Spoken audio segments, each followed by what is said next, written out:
નમસ્કાર દર્શક મિત્રો, આશા ન્યૂઝ ગુજરાતીમાં આપનું સ્વાગત છે। સમાચાર મળી રહ્યા છે વડોદરા શહેરથી। યુકોન ઓવરસીઝ દ્વારા કેરિયર કાઉન્સિલિંગ એક્સપોઝનું આયોજન કરવામાં આવ્યું હતું।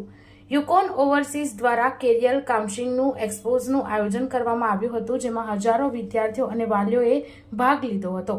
Canada, UK, USA, Germany, France અને ઇટલીના ડેલિગેટ્સો આવ્યા હતા અને વિદ્યાર્થીઓને તેમજ વાલીઓને માર્ગદર્શન આપ્યું હતું।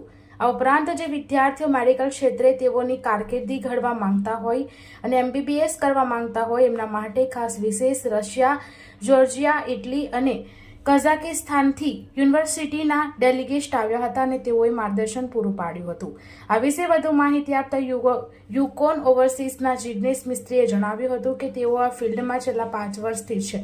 યુકોન ઓવરસીઝ દ્વારા અત્યાર સુધી 1000થી વધુ વિદ્યાર્થીઓ ઉચ્ચ અભ્યાસ અર્થે વિદેશમાં ગયા છે અને ત્યાં સેટલ પણ થયા છે। આ એક્સપોઝ રાખવાનો મુખ્ય ઉદ્દેશ એ છે કે વિદ્યાર્થીઓને યોગ્ય માર્ગદર્શન મળી રહે। બ્યુરો રિપોર્ટ, આશા ગુજરાતી ન્યૂઝ, વડોદરા।